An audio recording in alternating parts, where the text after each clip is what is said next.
Well, hello, everyone. Welcome to Thursday night live bee chat. So, thought tonight might be interesting if we, I said this on the stream the other night, is that maybe if we tell some of the stupidest things we've done in the bee yard as beekeepers might be fun to, chuckle a little bit and, make light of the mistakes we make and just have fun with it. That's what it's all about anyway, is enjoying your bees, having a good time. And I've done quite a bit of stupid things. Matter of fact, I did one stupid thing in the last few days, and it seems to happen more often than I care to admit, but it happens to all of us. So I just want to say hi to everybody. Let's see who we got here. Scroll back to the top. We got JNDS, Michael Tangway, Russell Amond, Phil. Hey, Phil. Stuffy, good to see you. Richard, good to see you. Greg Dunn, good to see you as well. So I'm sure people, hey, Ed, good to see you. I'm sure we're going to get more people funneling in. I just realized that Senior Burns, David type, one each, has a live going right now as well. So, we've been doing Thursday nights, so I guess it'll be okay. There's plenty of room for everybody. Hey, Eugene, good to see you. So one thing I want to address right out of the gate, so anybody that watches the replay, you guys see this, is let's address Appy tablets. No one, including myself, has ever said don't use your regular mite treatments with using Appy tablets. Please continue to use mite treatments. Please continue to use mite treatments. It is a supplement, and it will help your bees. If anything, man, my spicy bees de-spiced, right? And I think Philip was seeing the same thing on his video a little while ago. I watched it. Good video. And, it is what it is. But it's a good supplement. So if you decide to try it, great. If you don't decide to try it, great. They're your bees. But just wanted to put that out there. Please, nobody disregard your mite treatments that you've been doing. Definitely test everything for yourself and, make your own decisions. But anyway, with that being said, stupid things in the bee yard. That's I've got tons of them. Gosh, I got so many. I probably forgot more. So today I realized, so with the hive that I put the Appy tablet on that everybody's been watching in these videos, well, the other day I had taken a frame of brood out and put it in another colony out of that colony because it was doing so well. And guess what I did, guys? I took the queen. The queen got in the other box. So what that ended up doing is taking the queen out of the one that was growing, right? So at least she had 2 frames laid up, and I ended up, happened to be on the phone with Mark Miller when I figured it out. And I moved 2 frames with all the brood bees and larvae that she had in the nuke that I'd put her in, and moved all of those 2 frames back over into the new one. So I don't know if she's going to make it or not. Hopefully she's got enough defenders. But the funny thing was that those bees in that colony in the mother colony, did not seem to be like they were queenless. There was no queen in there, but they didn't act queenless. They weren't loud. They weren't just running around the box. They all were pretty preoccupied with what they were doing. And duet, the hive was small, and then you play. Let me see. The hive was small, and then you placed a complete Appy tab that overwhelmed them. No, the Appy tablet won't overwhelm them. The Appy tablet's a supplement, bro. It won't overwhelm them. I put it on all of my colonies. I haven't had not one single issue with any of them. And the ones that I did have an issue with already had issues before I put the Appy tablet on there. So yeah, they just won't eat it fast. That's it. But with that being said, so yeah, I don't know if that queen's gonna make it. I might have to combine that whole thing now. And so that was one issue I've done. I've had decapitated queens, right? Marking them with the one-handed queen catcher. Done that. I've made my splits too early, and then they got froze and ended up basically killing a third of my colonies. That's happened to me before. So we make bunches of mistakes. Yeah, dude, you had 12 colonies you put Appy tablets in. You're saying one absconded. I'm saying that one colony probably had another issue. That's what I'm saying.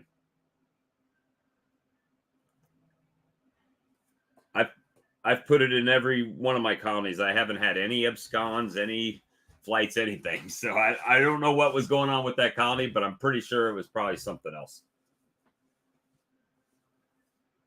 But then again, I'm not there to look at it and to judge it. But anyway, guys, if you want to join the stream, or if you want to put in the chat what your dumbest thing was that you ever done, then we'll talk about that. But the link is right up there.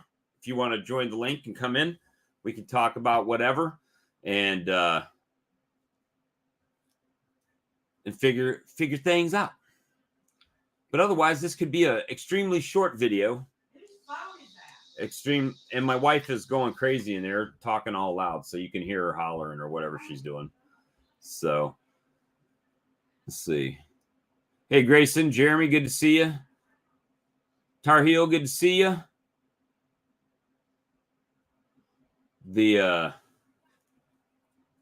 So nobody wants to join tonight. That's pretty unusual. Well, I know Charlie probably might be hanging out or hadn't gotten there yet. Todd said he's probably not going to be coming in tonight. His daughter wanted to hang out with him, so got that. Yeah, just something that happened. I mean, it happens, man. If I wouldn't have, matter of fact, that colony that I've been doing the videos on, had I put that Appy tablet in a week, well, if it would have been a week later, I don't even think there would have been bees in that colony. So that's hey, Rex, Jeremy, Tom, good to see you. Tom, come on in if you want to come in. No, he had one of his colonies absconded.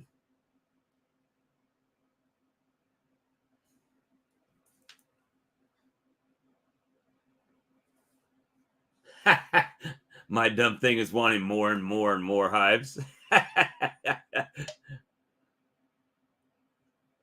It is one of those things that we tend to do.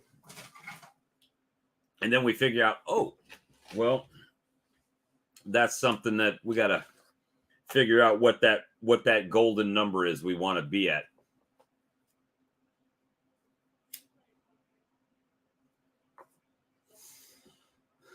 The link is pinned, right? You guys can see the links pinned up there? Let me know. Yeah, small hive should be, it recommends for a nuke like half of one. I've got a nuke out there with 2 of them in it on accident. So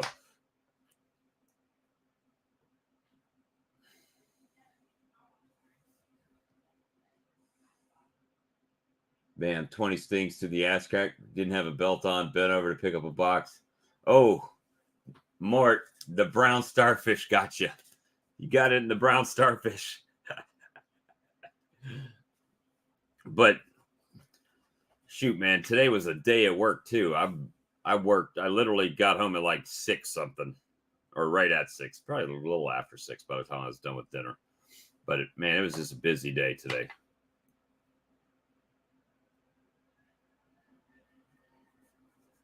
You had some. Oh, you had some swarms, Jeremy.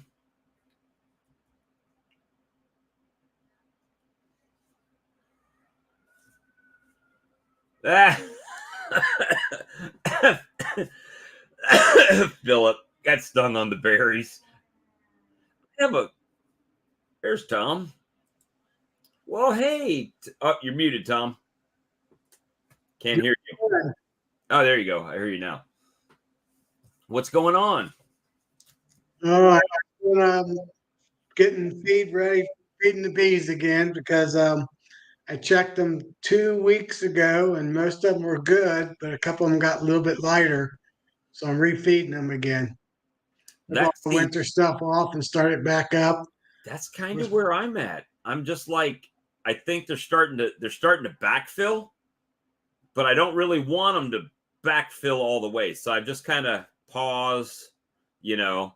I might give them a little thin syrup so they got something to forage, but it's going to take them a long time to store it and save it. So, Right. But well, being up here in Ohio, it's time. It's almost time for to stop feeding them. That's why I stopped 2 weeks ago. right. But The weather's we're holding supposed to out. get 70s next week or low 70s. So So you're probably I was about to say, what's your dumb beekeeper moment? What's something you've done that's just like, I can't believe I did that? And my worst one is I had a pretty big laying worker hive, and I was wearing shorts and I was dumping them out. I wasn't too worried. I had a jacket, but I wasn't. I still had shorts on because it was middle of summer, and I dumped them all out. And then I had a hawk fly down like it was going to attack me. I turned around, stepped right in them. Man, I don't know how many stings I took on my legs, oh but my I couldn't count them god. for a whole day. I could not feel my I just can legs. imagine this hawk coming down and you're like, ah! the Yeah, it was crazy. man, I've probably made so many bad mistakes, right? And when I say bad Yeah, mistakes, I mean as you grow, you start learning more and more things you're doing wrong, right? And you try to tweak them and try to yeah. tweak them. And One of my worst one on bees was last year. I went to treat them with Formic Pro, and the weather forecast was 3 days of 80 degrees. Perfect. Well, the first day I got up to 85. Second day I got up to 92. And the next day I got up to 92. I fried like 15 hives. oof.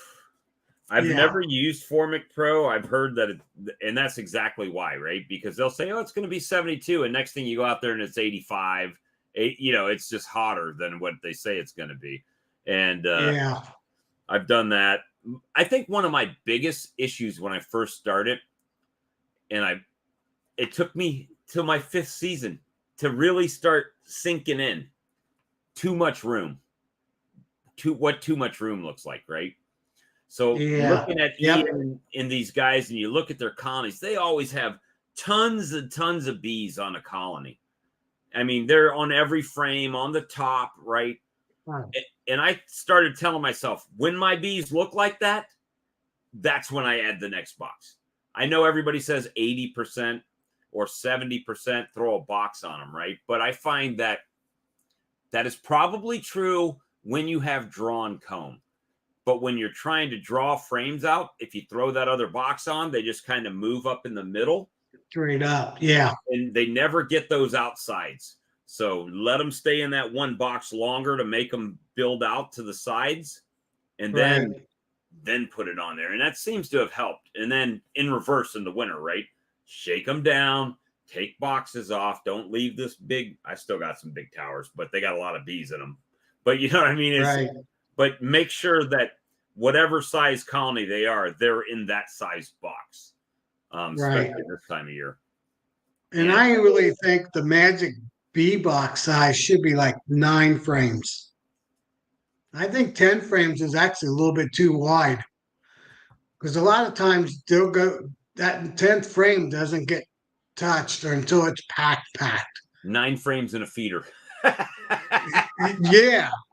And then 8 frame boxes, it's kind of a little tight sometimes because they have the 6, 7 frames of brood and the 1 or 2 frames of pollen. And then they Right. only have 1 frame of food. And Seems here like nine's the magic number. in the spring when that pollen starts, they pack so much pollen in there that they will literally backfill the brood nest where she has no room to lay. Right, so you're Yeah, I've constantly seen that. maneuvering frames around trying to get them to take off. It's but as far as mistakes, man, uh tons of issues like Boardman feeders. And if you've not seen it in the South, when you put a Boardman feeder on and you start getting hive beetle larvae in the Boardman feeder, because they'll just go in there and start being in, Man, it's kind of crazy. So a lot of that has come from now trying to keep the bees as packed as I can. Making too small splits. That, I mean, there's no, because of the way that they do, right? If first of all, when you make a yeah, split, you got time delay between when the new queen starts laying and they hatch out. So the colony's constantly shrinking. And if you make a small split, those bees get down very little, and then it takes them a long time to start building up. Where if you make a good split and bees are hatching out, they seem to just take off. double, triple. Yeah, well, you think about it. If they got 2 frames and they double, they're only 4 frames. Right. You take 4 frames, you double them, it's 8 frames. Yeah. So, And I found out doing that barnyard bee method of, oh, we'll just take a frame of bees and throw it over here and make a split. And yeah. Another big mistake I made last year is I did, it was late, it was middle to late July. I did about 20, I think it was 22 splits. And I did like barnyard bees, I did 2 frame splits. Well, that wasn't the biggest issue. The issue is they all got robbed out yep. because I had all the other hives not too far away and there was just not enough bees in them. And I tried to tape down the entrance to be very small, but once those bees knew they could rob them, it was game over. Yeah, that's a big thing here too. So that's, people ask me why I open feed so much. That's exactly why. I put Right. out that big toe to open feed before I do any of that, right? And then once I put that out and all those foragers start going to that open feed, then I can put a half pint on a 2-framer or something like that. Right. Because if they don't Right. finish that and they finish that tote first, game on. And it's hard to keep them out, so Right. I've So had, if I would have done it in June or May, it would have been no issue because we had a flow. But once you get into July, we don't have a flow. It's dearth time. well, this year I made the mistake of having a rogue queen in my starter finisher, right? So that wiped out my first set of grafts. Right. What else did I do this year? Stupid. I've done that. A bunch, probably a bunch. I'm probably forgetting more stupid stuff than most people have done this year. Last year I made those splits too early. So I made good splits, right? 3-frame splits and a 5-frame nuke. I made 10 of them, so that's 30 frames. Now, keep in mind, I started with 17 colonies, right? Or 12 colonies last year at this time. So Right. you're taking those 12 and 30 of those frames are getting split up. So you've really taken 3 whole colonies and split them Just out, right? wipe them out. And then it froze. They couldn't keep the brood. Dead, all of them. So Oh now man. you're down to 9 and trying to grow back. So it's just, live and learn. I started Right. waiting longer to do things, and just try to make that work in your favor. I got another one too. My first year, 2018, I went and bought a package from a local guy because everybody says buy local. Well, he kind of lied to me. He did lie to me. He's out of business now. He said they were his local bees, and they weren't. He went down to South Georgia somewhere and got them. Well, A lot he of ended people up do getting that. some. He ended up getting some hot hives. My first hive was a hot hive, and to this day, it was a hot hive. I could not pull up my car 30 yards, 40 yards away without and get out. I couldn't even get out of my car without 20 or 30 of them already attacking me. I had one that was a little bit spicy tonight when I was out there, but But overall, this year, I just feel like I've learned so much through over the year of making mistakes and, leaning on people that have different ideas and different thoughts on what to do. James, pretty much,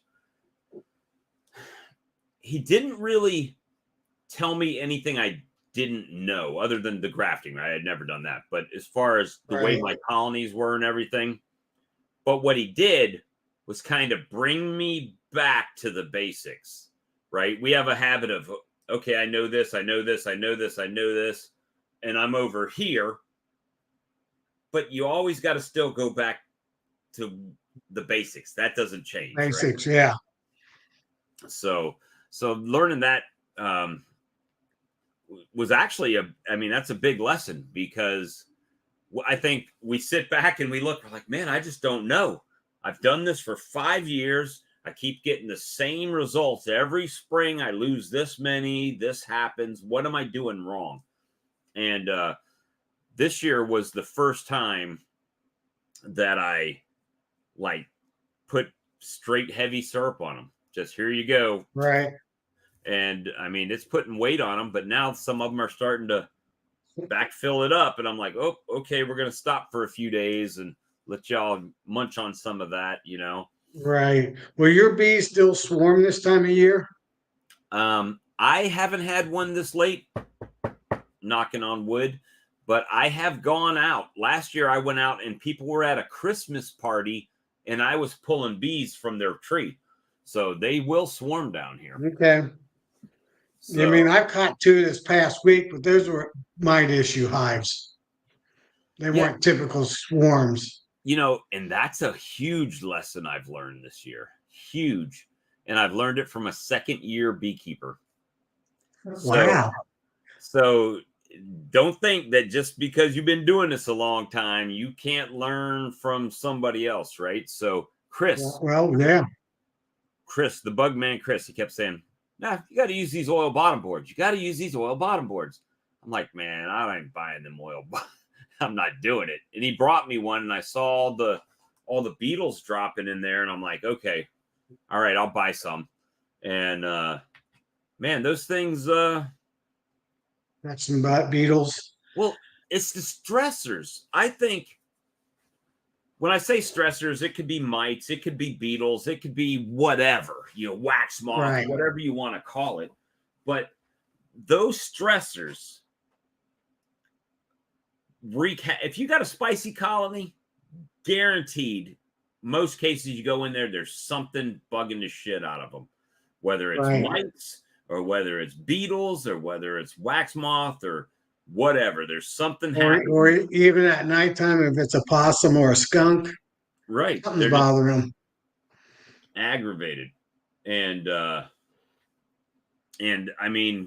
that, even, and I'll go back to the Appy tablet. Let's forget all the other crap that people are saying about it or whatever you want to say. I can tell you definitively, all of my colonies are nicer now after having them on there than before. And if you looked at Phil's video a little while ago, his hot hive was like a bunch of bunny rabbits today. Right. That's worth it right there. Yeah. And if the bees are calm, then they're happy or they're healthy or healthier. And I also find that, like Bob Binney was saying last night, gorge bees are happy bees, right? They're just fat and happy. They're he's a walking bee encyclopedia. I love that guy. He's just like a big teddy bear, so nice. Yes. I got lucky last year at the conference. My room was right next to his room, and I talked to him a pretty long time, quite a couple times. We kept getting to our rooms like at the same time. You got Bob Binney, and I had Dirt Rooster. But he came over, and Lee and I did a little live stream with him from the conference there. Right. That he knows what he's doing. But even listen last night, there was some discussion in there that was like, I was surprised. Bob said that that he's looking to try to go more organic. Yeah. He's trying to get away from all the synthetic chemicals and everything in the colony. So, Well, there's a few big beekeepers now, Mike Palmer and some of the other ones, that says our number one killer of bees are chemicals and not mites. see, I'll do one better. The number one killer of our bees are our beekeepers. That's true too.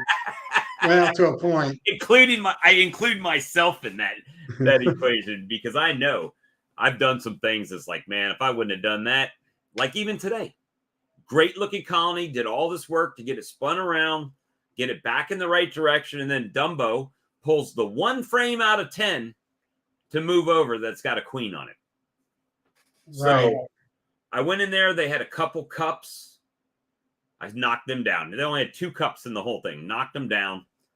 And then I took the 2 frames, sandwiched together. The queen was in the middle of the 2 frames, and they were covered with brood, eggs, and bees on both sides. And I just dropped them right in, took 2 frames out, dropped them in. And now it's like, good luck, lady. You know, hope you make it. Hope they don't. Right. But those bees, even we've all seen a queenless hive. You can tell. But that colony, Oh yeah. when I opened it up, couldn't tell. When I did that video yesterday, let's check the hive. Yeah. There was no queen in there then. And you saw how chill they were. They were just doing their thing. They were gorged out and happy. Send Bob a few. I might go by there and on the way down to Mississippi, thinking about it. Well, one thing when Bob said that the other day, and I heard Michael Palmer earlier this year talk about chemicals, I really do think if the bees were chemical free, nothing to wax and all that. And they were good queens, good mated queens. I don't think mites would be a biggest issue as it is. Yeah, Well, there'd be mites in the hive, but I would think the bees would take care of them to the they do their most part. best, right? They do their best with them. But Yeah. now, prime example. So I wish Phil would jump in here if he's not working, but I want to talk to him about that mean colony that he had. It still has mite load. I mean, it's still got a high mite load, but Right. they're different. They're not as pissy. I'm not saying when he pulled one out, they didn't pop up at him a little bit, but that's the difference between that and when you open the top, they just come rolling out at you, right? But right. But I mean, that's a huge difference on those. Well, I run a few Russian hives, and I found out that they're not really that aggressive. When I open the lid up, there will be anywhere from 4 to 8 or 10 of them that will come out. But I know right now that as soon as I open it up, they come out and go right back in the front. Mine do. Well, I back off for a minute, and they all go back in, and then there's like any other hive. Well, just I had some that you would just crack it, they would just start boiling out. I mean, they weren't waiting, old beans or whatever. But no, Amir, I don't have the price yet. Oh no. Yeah, there's Phil. Hey, I liked your video, man. I liked how you did the little picture with the hot bees in the corner. Yeah, that's why I came out with it so late today. That's why I was trying to figure out how to do that. So obviously there wasn't a huge difference in mite drop between last week and this week. No. And actually the first one actually was up like 0.2 fraction of a percent. Yeah. So you could almost say that's about pretty equal, but it didn't go up. So like it didn't go up like huge percentages. So I mean that's all that counts to me. Yeah. And I mean but the thing that amazed me the most, not so much about the first colony because it's small and that ain't gonna make it through the winter. But that second colony was very hot 3 weeks ago. Yep. and it was, I mean, it was lukewarm. I mean, they still came a little bit, but not like, definitely not like the first week. No, And, no. and it, We're moving in the right direction. Yeah, absolutely. I mean, even now, I mean, with that percentage of mite count on it, I mean, that what little bit of hotness they do have still is probably because of that. So now, where you're at, are your bees normally brooding this time of year, or are they kind of shutting down? they're shutting down. But So, now that second hive had brood in it. Yeah, there was a lot more than what I was expecting. I mean, usually you might get a frame or two, just a small little cluster of brood. Right. But that one, I mean, I was the third frame in, and it was just brood, and then went to the next one, and it was just a whole sheet of just eggs. I mean, I'll say it. For me, I'm not going to not use it. I mean, I don't care. No, I'm definitely going to keep using it. And people might find that hard to understand, right? So I think with mites or any pest, if they're not growing, they're not grabbing a foothold. If you can keep them at a level. So let's use this, Tom. Tom, you nuke your hives with OA, right? You get your mites down really low. It's getting ready for winter. Throw a tablet in there, close it up. You come out in the spring. There's a little bit that's probably over that because of the thymol. You probably got a little bit of drop off there, or they just stayed the same. They didn't grow at all. Right. That's kind of what I'm hoping. And then you come out in the spring and they take off. You bust them in the head again, and you're good to go. Right. Yeah. My plan, I put one in every hive now because I did those last 4 yesterday. And I'm hoping that about in February, I'll hit them one more time with oxalic acid vapor. And I'm hoping to get all the way to July that I don't have to touch them again. That's I kind of did that last year with stuff. I didn't have the tablets, but I made sure that they were pretty much mite free going into winter. And I hit them again in February, and I didn't treat them until middle of July with this one. I did Apivar strips because I was burnt last year with that Formic Pro. In July, it's still hotter than heck. Well, for me, I've got oxalic acid vapor. So far this year, for my treatments, I've used Apivar strips in the spring. Then I hit them with OA only one time before the honey flow. Then honey flow came, and I put Apivar strips on when it was done on my honey hives, right? Not on the. That's what I did this year, right? On my honey hives. Then they then I got some Appy tablets. So I put the Appy tablets on the ones that are on that side. That's the only thing they've really gotten this year since the spring, which we know I used an outlaw treatment on that side. And then in the middle, when I pulled out those strips, I've just put tablets on them.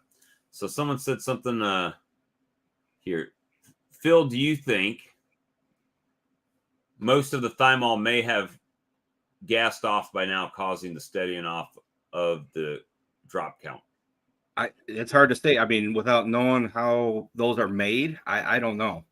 Well, the other thing is that this product does not rely on off-gassing to kill mites. It's all about them consuming that product, right? And I noticed you had a lot left on there. Yeah, right? Yeah. So as do I still, I mean, it's been in there over a month and I still got some chunks and stuff in there. So it's not totally gone, but I've been putting feed on them too, to try to put weight on them. And that's a product of when I received them, right? To try it. So on the direction, it says, don't feed, don't use during the honey flow. Not that it'll do anything to the honey, but they won't eat it if there's a nectar flow coming in, and you need them to eat it. So now my other hives that I've checked that I have been putting feed on them, the tablets are about the same size, so they're about eating the same amount. And I put 2 to 3 gallons on each one of them, so I haven't really noticed it slow down that much on them eating it. what I'm banking on is when I stop that feed, they're going to start eating it faster. Yeah. So, Yeah. I Hey, mean, Bob, go ahead. I can tell you, I checked about 10 of my hives yesterday, and I had put the tablets in with 3.5 pound bricks of sugar, and they were hitting the sugar more than the tablets. But I could tell that the tablets were hit, but not much. So Well, they were like just rounding off the corners and yeah, stuff they'll like just that. slowly break it up, and I mean, and it's supposed to be in there for at least 3 weeks to a month, is what they say. Yeah. So you Right. want a couple of cycles of brood. And Well, everything. you remember that one tablet that I left out on accident on the one lid? They went down. Yeah, it's totally gone. But when I was out there today, I looked, there's a pile of bees on top of right where it was sitting. There's nothing left, but there's just a pile of bees sitting there. Wow. Yeah, it's like a long release thymol. But, so obviously, and I don't want to get into a bunch of he said, she said, and science. I'm so burnt out on that stuff. Yeah. But, the fact of the matter is there are studies out there, obviously, with thymol, with Apogard, and it's proven to kill mites, right? Will it kill them all? No, it's not designed to kill them all. That's why you got Apogard and right. All it's like things. I want to say it's more like kind of like a little booster. That's it. I mean, if it keeps it the same, if you can go into winter with 1% or less, and you put a tablet on there and it stays at 1% or less, that's a win. Absolutely, it's a win. Yep. That's what I'm banking on this year. Yeah. Now, like if my hives, if I had a much lower percentage, then it would stay where it was at. So I mean, it is what it is. I mean, I started out with a high percentage. So I wonder if you dissolved it. Well, it's got, I don't know if it's cornmeal, but there's bits of corn in there, and there's cornstarch, and that's to hold the stuff in, right? It's not anything bad for the bees. That's the meat of it, to hold it together. Filler to hold it together, right? So I think it's a good product, guys. I'll say this: a lot of people have issues with the way things are phrased on it. Keep in mind, the man doesn't. He speaks English, but he's Turkish. So if you do a literal translation on stuff like super zone, we don't know what the hell a super zone is. Yeah. But but you can understand that it's, don't put it in the honey when there's a nectar flow on or something like that. Yeah, you can figure out what he's trying to get across. Yeah, and what Bob Beanie said yesterday, that in about 3 weeks it's all dissipated anyway. And he said he's never had it in his honey. Well, this is something that Vita Pharma did. I'm going to drop a link in here for anybody who chooses to read it. It's a scientific study.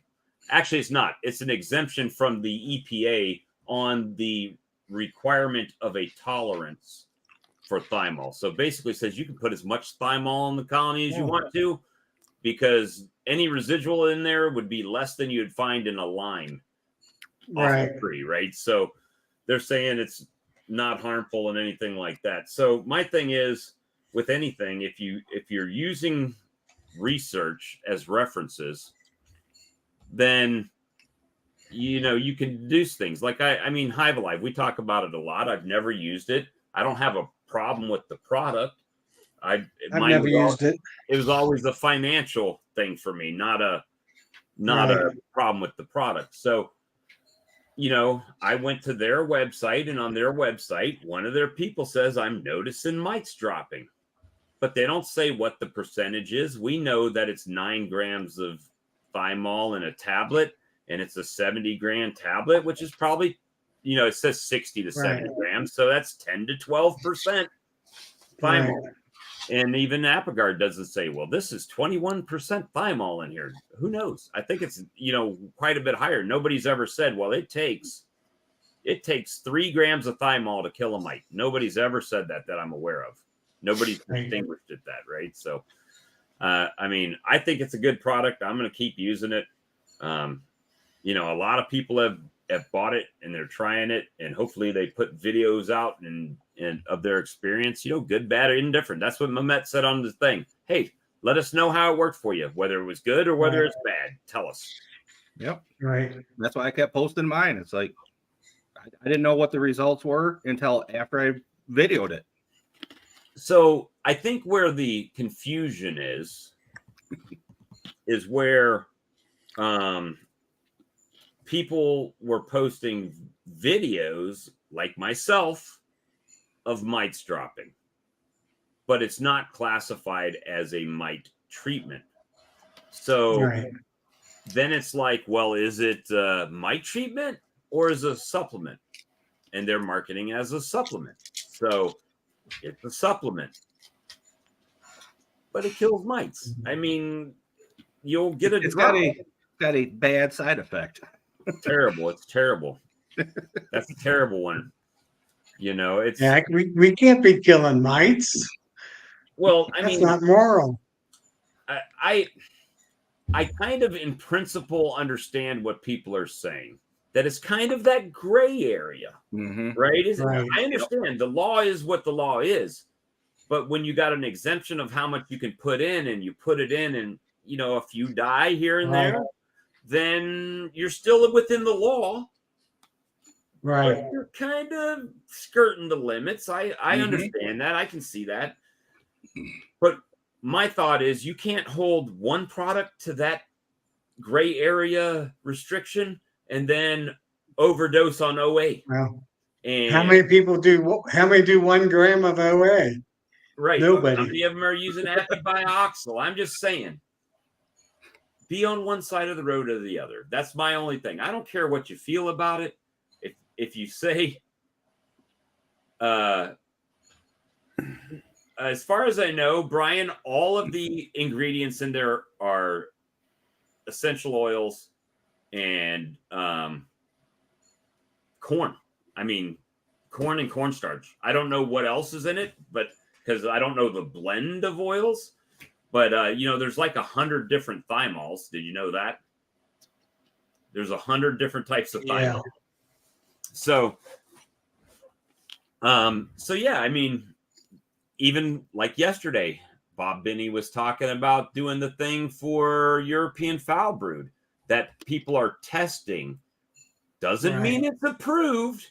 Doesn't mean it's gone through the EPA. It's somebody like ourselves that is trying something because they have high hopes for it. And if it works, great. You know what's going to happen? Someone's going to say, Bob Binney already did it. We use this, this, and this, and this. Right. And we got 0 European foul brood in there, right? I guarantee there's 50 people last night or this morning are now going back to watch that video to get the recipe.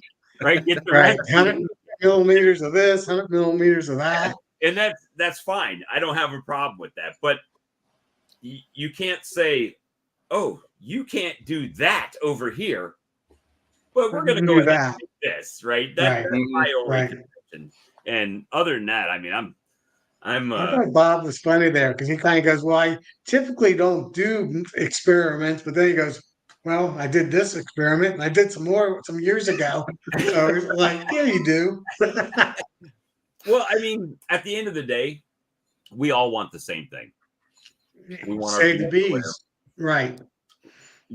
And to kill me, the mites, kill the small hive beetles, and what else there might be down the road. Yeah, so I mean, it's just is what it is, man. I mean, all I know is the company's been in business for a long time. There's a language barrier, guys, and is what it is. So use it or don't use it. It's up to you. I'm going to use it. Hell, I got 10 cases over here. I better sell some of it if y'all want it. But I mean, it's one of those things that it just is what it is. I think Amir likes it. I mean, everybody. Do you know what the shelf life is of those tablets? I think he said 2 years. That's right. He did. I do remember him saying that because I got 6 left over for next year. So it's I haven't found a bad. I mean, it hasn't adversely affected my bees. I mean, I've taken literally Apivar off, and then literally pulled it out and put the tablet right on. So I mean, they weren't on at the same time, but typically a synthetic and an organic won't interact with each other. But so Phil, you haven't told us your stupid beekeeping story yet, other than your berries getting stung. Well, it goes back to my stupidest thing was when I first started. One, it's kind of a toss-up. One was I was watching Randy Dirt Rooster, trying to learn everything I could from him. What did I do? I started going into beekeeping. Oh, I don't need to wear a veil. Trouble is, it took me a whole summer to figure that out. I wear one now because I just don't like them. They'll pop you, right? They'll bump you Right here. and they like to get me like on the inside of they like to hit me right on my right eyebrow. here, right in the glass room. Same deal. I don't know if it's a reflection off the glass or Does what. your glasses get dark when you get outside like mine do? No. I thought that was what it was doing. Mine does. Do your bees disagree with those? They like that. They think they're going after the eyes or whatever. Charlie, you got a stupid beekeeping mistake you've made that you want to share with us? This is short butt beekeeping right now. Let's see.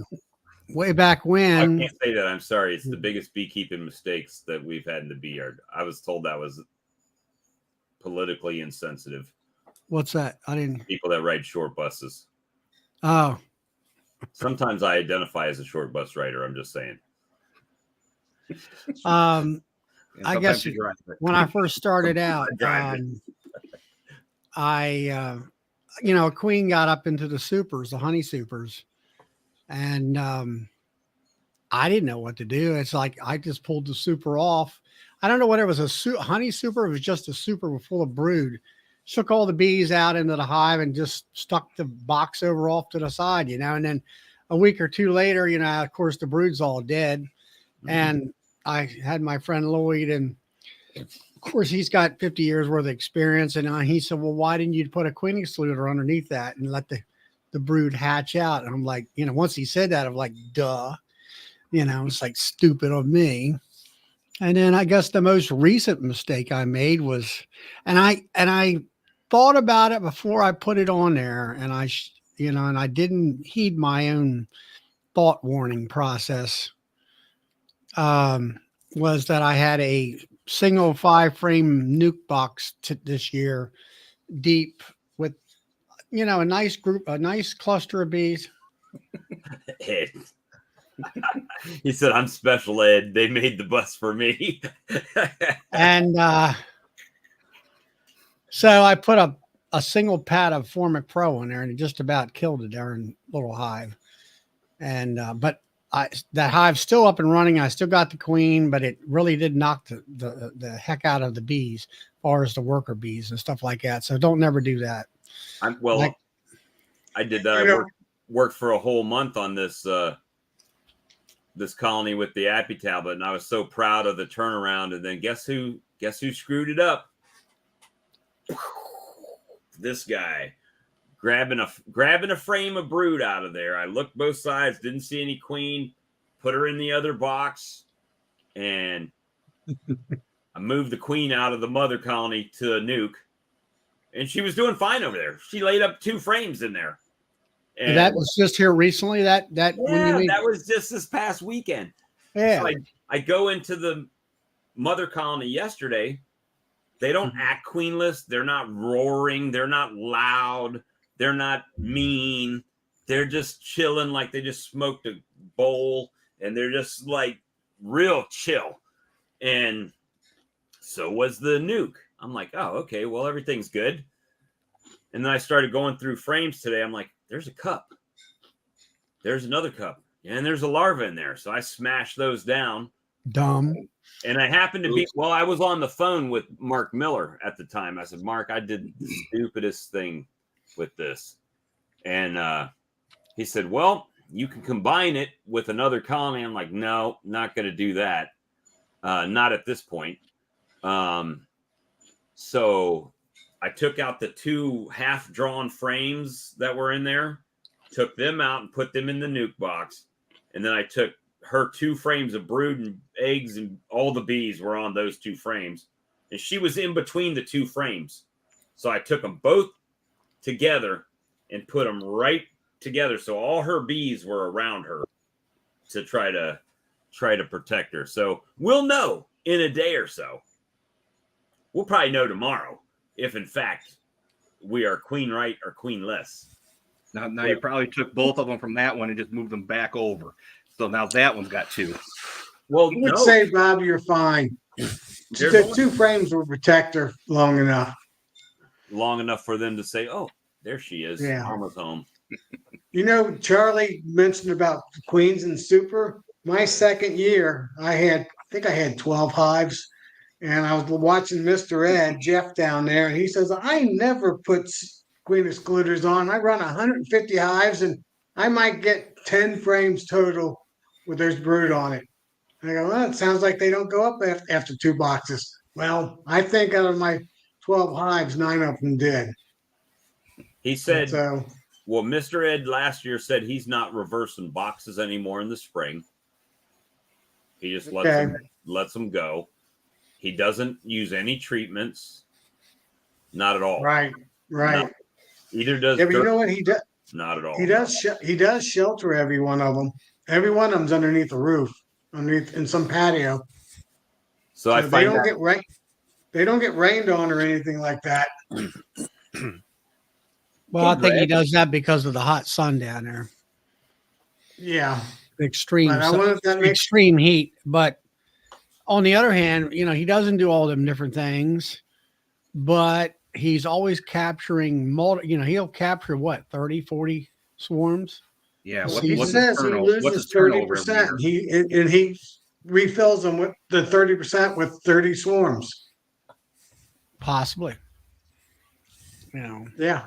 And he said he'll do a few splits just to get his 150 number back. So, you know, it's not a bad way because he doesn't treat or anything. And he doesn't lose 50%. He says he loses about 30%. And he actually, I remember watching the video, he showed which ones died. Well, you know, you got to remember where he is located. Yeah, well, that's true too. And I have a theory on why people down south down there, don't have as many mites. Down there they have cutouts. Cutouts are like normal, and open air hives are normal, and all those different types of things. So you have to look at that. Open air hives where I live is, but the beekeepers are abnormal down there, all of them. And Brian B or Baker B's there, he doesn't treat. Yeah. Well, yeah. I don't know. Yeah, I know why too, but I'm not going to tell you why. They don't have to treat down there because it's very humid. Well, it's humid here too. And humidity does something to mites. I don't know. Fred, how are you doing today? I read this. Do better than it was 24 hours ago. Science books. So you know the topic. Go ahead. But we're going to let you share your experience if you choose to. Stupid beekeeping moves? Yeah. Well, I got a doozy and it's only like 30 hours old. Boy, did I cue this one up. Hey, and it was after I announced what the show was going to be. It's like he did it on purpose just so he had. I thought, you know what? Some dumb move. I got to trump everybody for stupid beekeeping moves. That's what I got to do.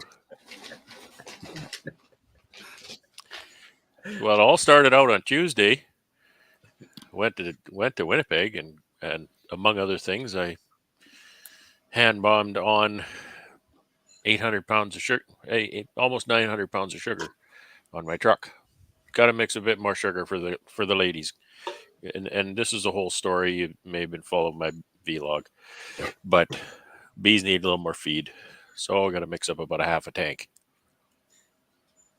So Wednesday, unloaded the truck, got the sugar up on the trailer, put some water in the tank and hand bombed all that sugar up into the tank and mixed it up. I was all proud of myself. Pump was sitting there running, mixing it all. And I got distracted and went off to do something else for a few minutes. It wasn't very long. It was maybe 10 minutes, maybe 15. And the root of the stupid beekeeping moves was plumbing related. I used a plastic fitting where I should have used a metal fitting. And I came back to my sugar tank that was agitating to find my plastic fitting split in two, and all of my 500 liters of syrup pumped out on the ground, and my tank was completely empty. Ooh, that's a costly one So there's too. $600 down the crapper. And then you got to drive 2.5 hours each way. Yeah, yeah. To get more sugar. I was so, I was distraught. And of course, you know, I messaged my mentor and tell him what I just did, and he's kind of feeling it for me. You know, he's pretty upset about the whole situation, and he said, you know, I got a tank of syrup here I don't really need, so you want some? Come and get it. We talked about cost, and you know, we'll square up in the coming days. So I drove just over 2 hours over there, and it took me a while. I had to get my tank off the one trailer that was completely covered in syrup.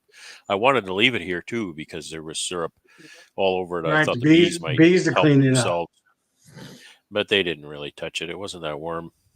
But anyway, so I got the tank on the other trailer, strapped it down, and took off over to his place, which is just over 2 hours away, and pumped on a tank of syrup and drove home.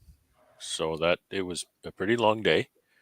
And yeah, so that's how my day went. So today, you know, among other things, I filled all the pails, used up probably 2/3 of that syrup.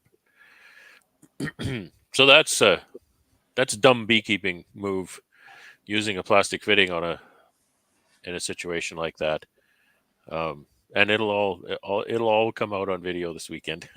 And to add insult to injury, that's the second time this season that happened. Third. Oh, third. That's the third time I've dumped syrup all over the ground. Time number one was early on because my the fitting on my tank cracked, and I was feeding bees, and I come back over to the trailer, and there's a big pool of syrup on the ground, and I'm thinking, what on earth is going on? And I didn't realize it was cracked. So I fixed that. And then it was, I don't know, a couple of weeks ago, I was feeding bees, and I have that long 100-foot hose that I can take around my apiary, and I'm filling up jars and pails, and I pull the trigger one time, and there's not a whole lot comes out, and I'm thinking, why did I lose pressure suddenly? So I walk back to the trailer, and the hose is split wide open and merrily pumping syrup on the ground. So I lost about 15 gallons there. I probably lost almost a half a tank with the first leak. And then yesterday I lost half a tank. So it's probably, I don't know, $1,200 worth of syrup I've lost on the ground this year. Boy, that's hard to take. That's pretty hard to take. But it happens to all of us. This stuff happens to all of us. Well, I hope it doesn't happen to you guys. Well, because it's a shitty thing to happen. I don't think I've lost sugar yet, but knock on wood. But I mean, it just shows you that it doesn't matter how long. I bet you if Ian came in here, Ian could give you some stories of stuff that he's like, and we know he's been keeping bees for a long time and has lots of bees. And I bet you he would have something that he'd say, you know what? This is probably the dumbest thing I've ever done. And it's not always dumb at the time, right? You're like, oh, this is a great move. I'm doing fine. You pat yourself on the back walking away. I just fixed everything. Yeah. You come back the next day, you're like, what the hell did I do? Yeah. Well, that's me. Just I like was when pretty proud of my syrup system and got my butt kicked. Just like when I made those 22 splits, and I go, man, I just did 22 of them. And then go out the next day and watching them all getting robbed out. had to scrape honey off the floor because I forgot to close the gate. Had to feed it back. Oh to the yeah, bees. Yeah. that's an annual problem. Didn't Washing Cayman honey do something down like the that drain. with his wax melter last year? He Wax. forgot to close Yeah, the he let the wax Yep. run on the floor. run out. Yeah, It happens. yeah. Next year, watch for ants. That's I mean, it's just, well, I don't know if you heard that this colony that I've been nursing along with the Appy tablet for the last month, the one frame out of 10, I had literally a 10% chance to screw it up, and I managed to do it. Pull the one frame that I didn't see the queen on and move her out to a nuke. You did that. Yes, and I figured it Not out the today. bad part. Wow. What he did the next day is the bad part. Oh, you talking about today? What I did? Well, today, yeah. So, they started making only two out of that whole box. They started making two queen cups that had larvae in them. In the mother colony, the big colony. Well, I don't want that one to be queenless. If one wanted to be queenless, I wanted it to be the nuke, right? So I knocked down the two cells. I took the frames with the queen in between them and put them right back in. So we'll know tomorrow if they kept her. But the colony didn't even act like they were queenless. They weren't loud. They weren't like running all over the place. They weren't aggressive. They were just chilled. And They had queen cells. They were fine. well, they had two cups. Well, Well, that sucks, Bob. So I would have taken one of those queen cells and put it in that nuke, and if it gets a queen and makes it, it makes it. If it don't, no big loss. well,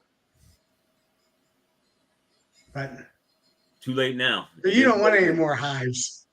Well, that's the whole thing. I don't want any more, but I don't want any less either. That's the key. The less part. We'll just keep what we got right now. That's what I want to do.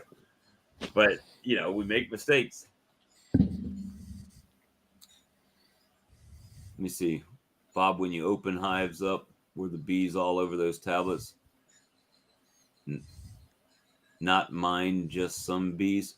Yeah, I mean, not always. I mean, first off, with the tablet, I've been feeding. So, it also says don't feed, right? Don't put them on when you're feeding. But I've been feeding ever since I put them on because I'm trying to put weight in there. So, I did something off label again. Sorry. It's just the time that I got them. Like Brad says, sometimes you got 5 things you got to get done. One of them's put weight on the colonies.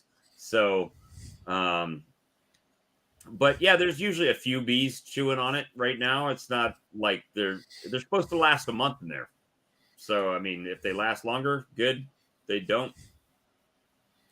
3 weeks to a month is what they're saying they should last in there. But yeah, usually it just has a few bees on it. But if they're really hungry and you're not feeding, Phil left one out on top of a lid and they took it down. They ate it off, like open fed it.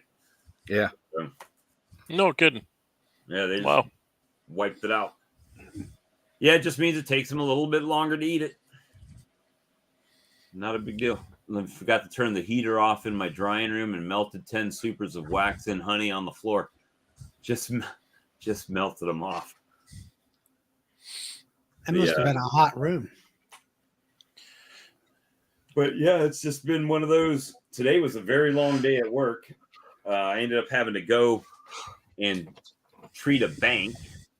And of course, they want to stay open there full time, right? So you can't get there until right before they close. And then you have to wait till they check up their money and everything before you can treat. So it's been one of those long kind of days.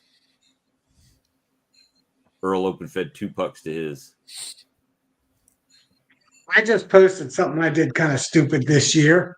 I had a super in July, but it just had a little bit of honey left in it, so I let them clean it up, and I had it standing up on my wall where the open backside was facing the sun, dead south.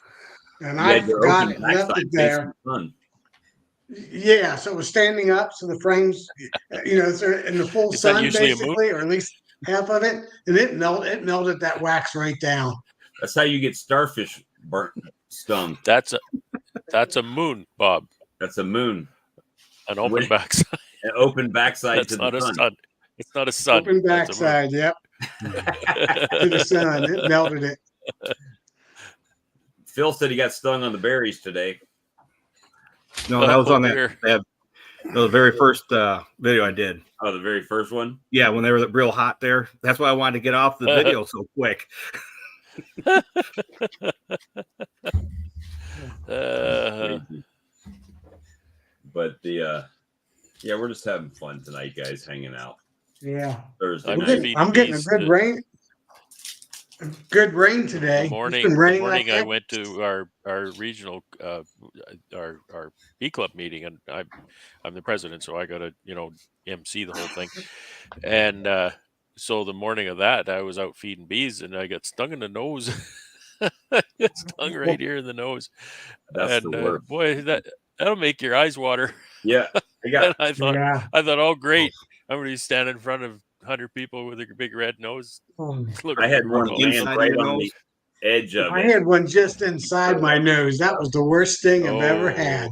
They Yeah. land on the edge and curl their little butt up in your nostril and get you. Yeah, right on the Well, inside. fortunately, this one was, Oh, it really didn't hurt it much. hurts It was now kind of on thinking the about it. outside, but I thought, oh, what if it swells up or something and turns red?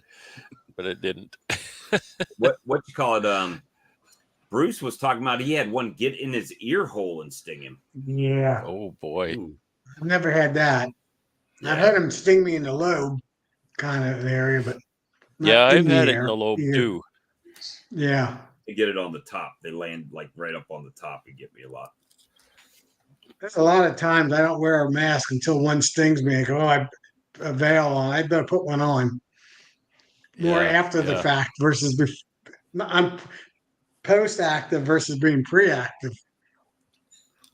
Charlie, what you eating over there? Hey, I'll be right Um, back. I gotta a get butter- something to drink. A Butterfinger. Butterfinger? Better not lay your Love finger me, on Butterfinger. the Here, I got the popcorn tonight. you got the popcorn tonight? He's got the Tanqueray You betcha. and My Fresca. birthday. See ya, Tanqueray. Brian.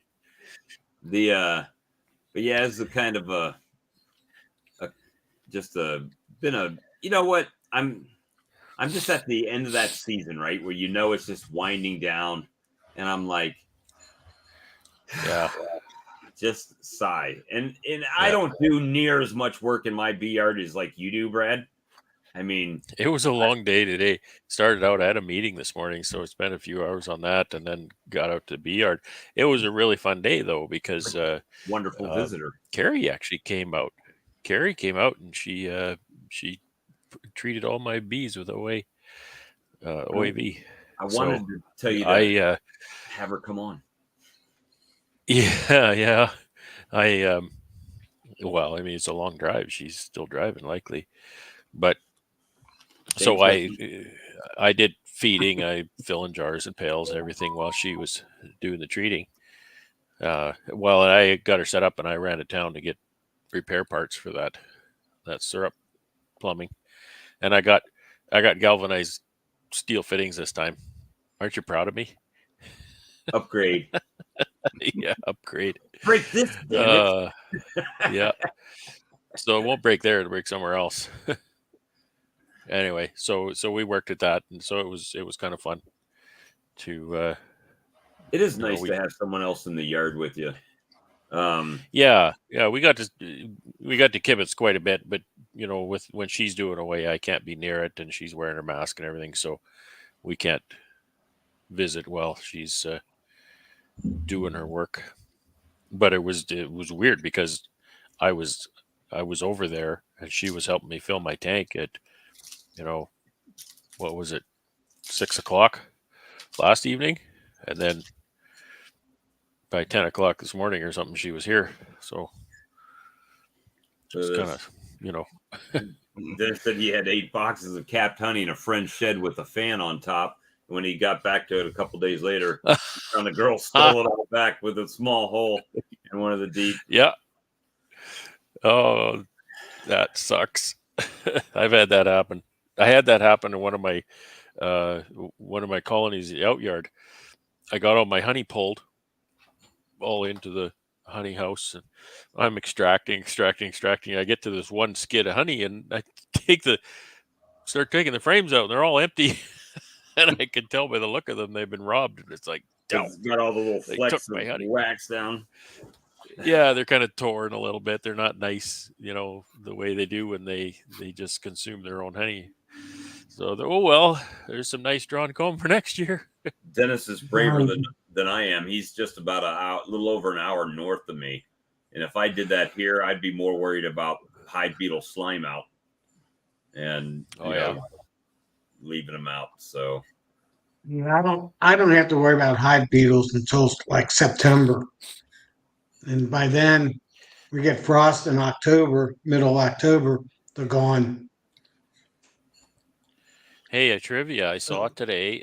I'd always wondered about. We talk about small hive beetle. I'm thinking, hey, if there's a small hive beetle, there's got to be a large hive beetle, and there is. I saw it today. I didn't see it. I saw a picture of it.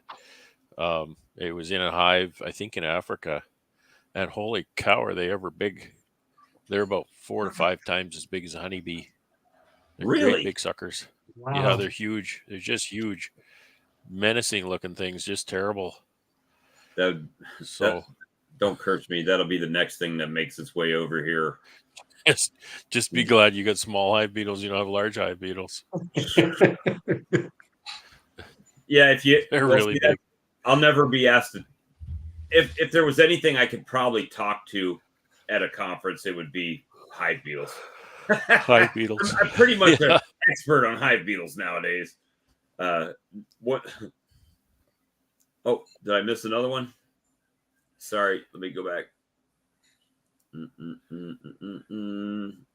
But There's too many posts. I can't keep up with them. oh yeah, they're flying through. Was it before turn the heater off from Randy? Okay, tested the temperature of a swarm 35 feet on a roof edge without a suit. Got about 100 stings to the face and 200 to the body. And still had to get off the roof. Man.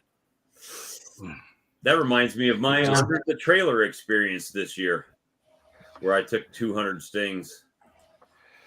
That was not fun. The 6-frame hives, I talked to Mehmet today. I'm like, let me talk to your wife. And he's like, what do you mean? I said, because evidently she's the one that gives out prices, because I've been waiting on you for a month now. So let me talk to the boss. And he laughed. He said, I'll get him tomorrow. I promise. Tomorrow. So we'll see. We'll see. Let me talk to the boss. Yeah. Evidently, I was talking to the underling. I need to talk to the supervisor here. So, but yeah, it's so I promise as soon as I know the prices, I'll put them out, and we'll see if he's got a bunch of them. So I'm like, what? Let's sell them. Just sell them. You know, what are they? They're not doing you any good sitting on the shelf. Hey, sell them. Someone was saying that not to smash the small hive beetles, to collect them and kill them. They were saying that smash small hive beetles attract more small. I've not heard that. That's interesting. Me either. Well, What I just said, it's interesting. You just drowned them in the trap underneath it. I'm gonna have to do something with my stands here over the winter. I'm gonna try to level them up better so the oil sits more flush. Gotcha. But those things are amazing because they're like an entire bottom hive beetle trap. I mean, perfect. Charlie is so silent tonight. Get Ian over here so Charlie starts to talk. Ian, come on, Ian. You're in the chat. I know you're listening. Charlie needs to say something, and he won't talk unless you hop in. So we got to get Charlie motivated here. Well, the only thing I did this evening, I went up and checked my. I had 11 feeders on my nukes, and I was able to remove 8 out of the 11. So I'm doing, let's see, 8, 9, 10. I got 3 more feeders left. Hopefully the bees will suck the syrup down and I'll be done. That's a large hive beetle? Large hive beetle. Jesus. Yeah. They're like tanks. They're huge. And they're different colors looking too. There's black ones and red and Yeah. black. I don't know what these red ones are. It's kind of weird that they're all Probably over young here. ones. See? Maybe. Yeah, maybe because they got the same kind of shape. Yeah, they Isn't don't that look just quite as big. Thing? That terrifying, eh? Hey, look at the bees have all left nothing in the middle of them. They all scattered out. Well, hell, what could they do? Looks They like just kind of, they're like Shaquille O'Neal in the hive. They just bump everything out of the way. And Mark Yeah. Miller says, "Dang, they've been eating Apis biologics." Yeah. Man, I hope it's only a matter of time. They'll be here too somehow. Unfortunately, we'll be fighting those hive chiggers. They're pretty big. So they can carry off bees. Has anyone tried using one of those paint or cement mixing tools? Yeah, I did it. That's what I did to mix my pollen patties last year. I actually still have some in the freezer, I think. But you should use a corded drill. It'll kill your battery drill. Yeah, definitely. That's good advice. And you got to have a big belly drill, as I call it. One of them big ones. Belly drill. Yeah, I don't know. Yeah, Have a pipe and a handle this way that and a handle in the middle. Definitely something with a side handle, a good 1/2-inch drill is what you want. Right. That's something I've Preferably stopped if you using. get one that doesn't run as pollen fast as patties. others. Sorry, Tom. I said that's something the last couple of years I haven't been using any pollen patties. I used to, and I've kind of gotten away from them for one reason or another. I can't give you a real reason. I brought the brood home. Dope. I did that this year. I went out there and grabbed some frames for honey and got there, and it's like, oh, that's a brood frame. Let me take that one back, and that's a brood frame. That's I've also on a stream knocked a hive off, like a swarm catch, knocked the nuke box off the 8-foot ladder right off the top of the A-frame, fell down with the bees in it. I've knocked a hive off of a hive stand while I was doing a video, fell all the way over. Yeah, I've knocked hives over already. What about a heavy duty DeWalt router? I don't know. I don't know. I've never tried that. Router? For what? Not a router. Routers turn way too fast. They The don't have mixed enough power pollen for that. patties. Nah, hell no, No, you not don't a do that. That's some bitch are jerky around Router like something turns crazy. 20,000 RPM. Nope. Let's see. I have a whole Good 1/2-inch or 5/8-inch drill. Just a good something with a side handle and a belly handle, like Charlie says. a belly handle. Belly drill. Well, I don't know. maybe- It's the one that's got a handle in the back in the middle, but then you got a handle off to the left and a pipe off over that way. You can Right. hold that thing and you kind of get it on your belly and you push it through the steel, and then it'll sit there and spin around, about that time if it catches. I just got an idea. I got those 6 extra Appy tablets. Maybe I'll make this spring. I'll make some pollen patties That's what I'm and talking- crush it up together and mix it all together into the pollen patties. that's what you're looking Take at. that food supplement, Get your handle. the bee supplement, and add it with the pollen patties. Side handle and a D handle in the back. That's what you're looking Yeah. for. That's This what is I'm. a 5/8. 5/8 is nice. Yeah, the one I got's kind of got like a gear reduction in it. Yeah. You want a slower one for that. if you can find it. Mine's an This old is Black and just- Decker with cast aluminum. See, I've got I think I've got a Porter cable outside, but I usually just use my DeWalt and the little paint mixing disc thing, mud mixing disc. It works pretty well. But I've got enough Apis for mixing pollen patties till the end of time with this one. Yeah, you do. Perfect. 600 pounds. I would never use it. I'd have to bucket it up and be like, hey, y'all come get. First of all, I'd have to buy 600 pounds of pollen sub. So I don't think I need that much. that would do me for like 5 years.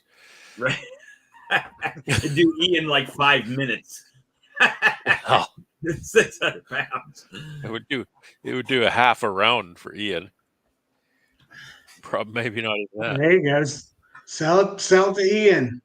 Ian don't need it. Whole hog. He makes it himself there. Whole hog drill. Yeah, that's a Milwaukee unit. Apis rollus. Yeah, that's that one. It's a side drill. Yeah, 5/8 whole. Well, I hog. mean, Ian now is buying, what's it called? Patties already made. Global patty. Global. Globals. Yeah. I don't know. For me, everybody always talks about in the spring, put the patties on. And I found for me, if you don't put them in February, they're not really going to be utilized much. Mhm. And this year, I actually used them in the fall on some of my small nukes. And they seemed to consume them better then than they did in the springtime because there wasn't anything really coming in at the time. Right. I don't know. I think there's enough in my area. There's quite a bit of pollen, natural stuff. Yeah, we got so much goldenrod pollen coming in. Like I said, the last 2 years, I hadn't even used pollen patties. I used to use them every year. Yeah, it's just like everything else. You just get to the point where you just don't, it depends on your area, whether or not your area supports natural stuff. Right. And that's probably it, because in the springtime, we got a lot of those tulip poplars, and they put out a ton of pollen. Between the tulip poplars in the spring and the goldenrod in the fall, there's so much pollen, not an issue. I've got a plant coming up over here. It's blooming. I guess it's blooming. It's called. Nope, that's not it. Shoot. Let me see if I can identify it again from my gallery. It is called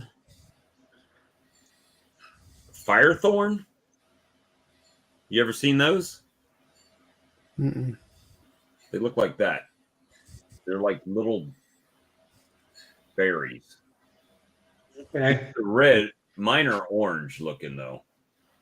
But supposedly, you can make jams and jellies out of it. I'm like, I've never tasted it, but I don't believe that I want to.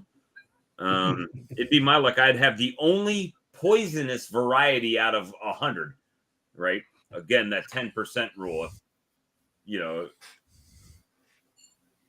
That would so I wish I could feed some pollen patties, but if I don't give them just a little piece, you're gonna get hive beetle larvae in them, no problem, easy peasy. Get them. I don't know. I started mixing my own pollen patties and all that stuff, and too much work.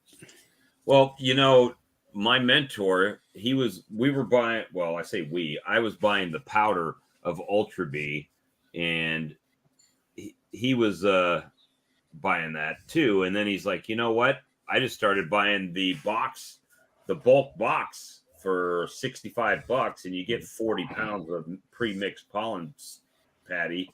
And he just dumps it into a 5-gallon pail and puts the lid on it. And he's got a full 5-gallon pail for $65 of pre-mixed pollen patty. And then he just gives them little bits, little pieces. Like you scoop it out with his hive tool and just put it on top for him to eat it. And that's all he ever keeps in there is a little like 50-cent piece or a silver dollar size piece. And to do that to control beetles, yep, hive beetles. don't give them more than they can eat at a time, right? Just Yeah, get it down quick. might be why. But you gotta, I mean, I think the trick here, and I'm learning. I'm from watching these guys up in Canada when they got these full boxes of bees, and I learned a lot just from that. I'm like, how do I get my bees to look like that? And it's just, for me, it was just don't add the damn second box on it until they're full. You know, instead of waiting 70-80%, I'm waiting to 80-90% before I drop another box on it. And that's really seems to help me, Yeah. right? So You can always move those outside frames into the inside a little bit too. I still do it. Like even right now, if they started drawing a little bit and I'll just move it in, and get to work, ladies. And Right. yeah, Sam gives them patty all the time. But now Sam's colonies are usually, most of them are they're smaller colonies, right? And I've seen it, and I'm guilty of it. You can go back to my videos early in the year, and I'll pop the top, open them, and I'm like, oh, they look all right. No, they don't. They don't look all right. Looking back on it, it's like they look like shit. I mean, I bet you Brad and James are watching the video, and they're like, oh, that's cute. Where's the bees? There's no bees in there. That's not a box of bees. What the hell is that? It's like a frame of bees, you know? That's a frame of bees. Yeah, that's not a box. That's a box with some bees, but it's not a box of bees. So, yeah, that's just been some of the stuff that I've tried to change this year, right? It's like, just wait. If they're not ready for the box, just wait a little bit longer. And You see that long word I put in the chat there? Yeah, how can you pronounce that? No. Carlo. That's why I put it in the chat. Chlorantraniliprole. Chlorantraniliprole. It's got chlorine in it. Chlorantraniliprole. That's the active Chlorine, ingredient. got translate. What is it, Brad? It's chlorantraniliprole. It's the active ingredient in Grub-X. I will actually say I was the first person I saw do that on YouTube. Take my pollen patties last year, and I was putting them in sandwich baggies, and smashing them flat, and then scoring them with the razor. And what that did do is it did allow them to eat it faster without so many beetles in it. But when the beetles did finally get to it, most of the larvae were stuck inside that bag and couldn't get out. So you could just pull the whole bag out and throw them in the freezer. And the larvae and eggs. There's work being done, and I believe it's progressing very, very well to allow the addition of chlorantraniliprole to pollen patty to be used in your beehives, and therefore any eggs laid as soon as they hatch, they die. Yeah, I believe it paralyzes the gut of the larvae, if I'm not mistaken on that. And it works. It apparently works very well, and at sufficient doses, it's inert to the bees. It doesn't hurt the bees at all. It's kind of organic. So I'm really hoping that that becomes the standard in pollen patties, especially in your part of the world. It would, because if somebody came to me and said, "Oh yeah, you can't use pollen patties," it's like, well, I'm not beekeeping anymore because we need pollen patties here. We've got such long dearth periods. Right. Well, I mean, I'm pretty sure they would take one now if I gave it to them. But would they be able to I was watching my nukes because, of course, they have entrance reducers where it slows them going in. And they were yesterday or day before, they were bringing in tons of pollen. Not sure where it's coming from, whether it's Can goldenrod. you add pollen patties, Bob, in a very small amount that they can just eat up in a couple of days? Yeah. I mean, I'm talking like a silver dollar size, right? American silver so that's dollar really size. your only option is Yeah. just to visit them every couple of days, give them another scrap. If I put a pound on, Yeah. it would be no bueno. Yeah. See, in the spring, we can put 2 pounds on easy. Well, in the spring, we got so much, they're already trying to backfill the brood box with pollen. You can get pollen bound easy down here in the spring. Yeah. Yeah. Yeah. We don't have anything at the beginning. We got to put patties. And then in June too, we could put patties, and then again in August and September. You just when we get this, so where what I'm at, Brad, when those tulip poplars bloom, we can get 4 or 5 frames of pollen just in a week, 3 days. Yeah. And then they Wow, swarm, not nice. because they're honey bound or brood bound, they're actually pollen Pollen bound. bound. Yeah. Yeah. Well, you'd have to stay on top of that, I guess, wouldn't you? So some years though, Good we for your don't cell get it. builder. Grab those for your cell builder and stack your Well, cell yeah, builder with those. yep. That's why I think that's why I don't do pollen patties as much as I used to, because there's already enough pollen. Well, if the poplars are blooming, aren't they producing nectar at that time? Some years they do, but some years they don't, because their flower is upward. And if it rains and it's more, it is a big tulip, basically, it fills up with water. And it's not very good nectar, gets flooded. But the pollen's still good. So if you can get without rain for a few days, for a week, you can get a good nectar and pollen. That's the problem with tulip poplar for nectar. I mean, we have them here too. That's one of our number one honey crops. That and locust.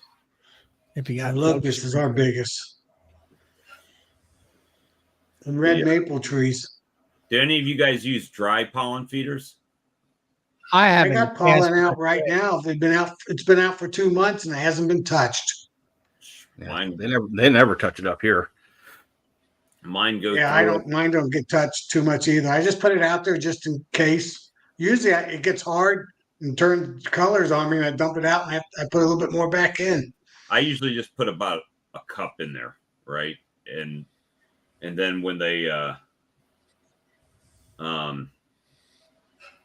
just caught comment on the screen. Put about a cup in there, and then I can tell when they have a pollen flow, they won't touch it, right? Yeah. And when it's available, when they don't have it, they'll start hitting it, and then I'll go out and put a little bit more in there, as long as the weather's going to be nice. Yeah, well, this Sunday we're supposed to get down to 30. Ian takes it out by the bag and just busts the whole bag open. I saw on some of his videos.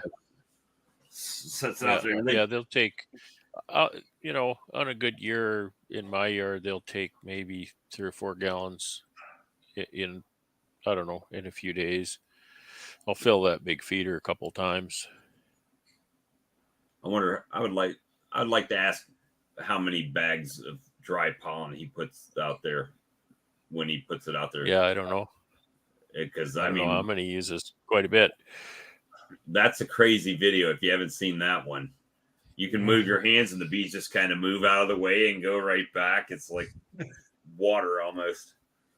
The other thing I had problem is I would put it out there in a bucket, and I found that my hives were starting to get pollen bound, too many pollen frames. Mm-hmm. So I quit using that. And then I tried pollen patties, and I had a year or two there that they were really, I guess it was very warm. That year it was super really warm, like a January, February. And of course, there wasn't anything blooming at the time, and they ate pounds of pollen patties up. But then it was colder later in the spring, so it was kind of a crazy year. Yeah, that's what I'm afraid, Charlie, to feed them in February. pollen patties because then they're just get too big, too fast. Well, I don't have the problem with that now with Apis biologic. They get that way. I was talking to who was I talking to today? Randy Klingon. He says he's got a 6-frame nuke, but it's 4 boxes tall. And he said the Apis just exploded that thing. And he's like, now I guess I'm going to be overwintering a 4 tall nuke. Why didn't he put it in a 10 frame? I don't know. Maybe he didn't have the boxes available. I don't know. But I was just like, That's what happens. I mean, Carrie was standing in the apiary today, and she looks around at all my nukes, and she says, "You need more equipment." I said, "Yeah." I said, "No way." That's why I came over to your place and bored all those boxes. all right, Phil, thanks for stopping in, buddy. Appreciate you. Phil's got to go to work. Is he a train engineer? Yes. But he's kind of like an on-call, so when somebody doesn't show or can't make it in, then he fills the slot, right? So he's on call all the time. But it's a That's tough life. I got a buddy that does that. That's tough life. That on-call thing. yeah, and that was one of those things, even with Apis, right? When we first started talking about it, nobody was a believer. And then all of a sudden it's like, holy crap, what is going on here with this stuff? Well, hello, sir. I talked to you today too, man. I've talked to everybody today. This is like a phone talking kind of day today. All right, Robert. So the first topic is your stupidest bee story, the stupidest thing you've done in your bee yard. Stupid bee story. Today, this year, this lifetime.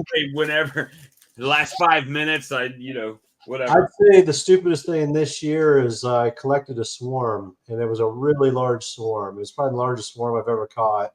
And I took it to the bee yard, and it was probably 85 degrees. And I had the entrance covered with a screen. And I set it down, and I worked all the colonies and didn't think anything of it.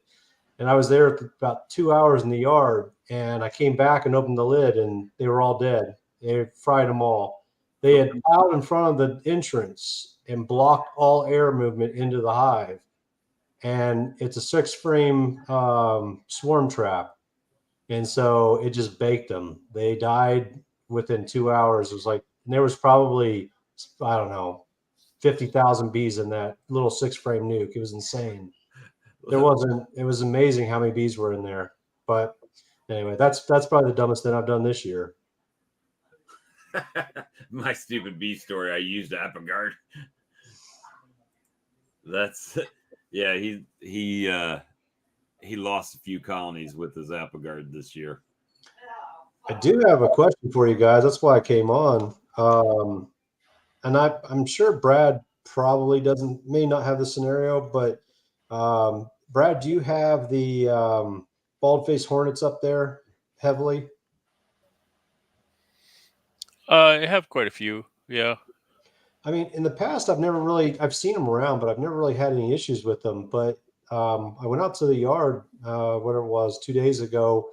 I don't even know why I was out there. Can't remember, but I noticed that, I was feeding, and I was switching out the jars, and you know how it works when you pop a jar, you kind of boil. Typically, if it's a full hive, they'll boil up, or if it's a small hive, you'll at least be able to look down in there and you'll see a few stragglers down inside the hole.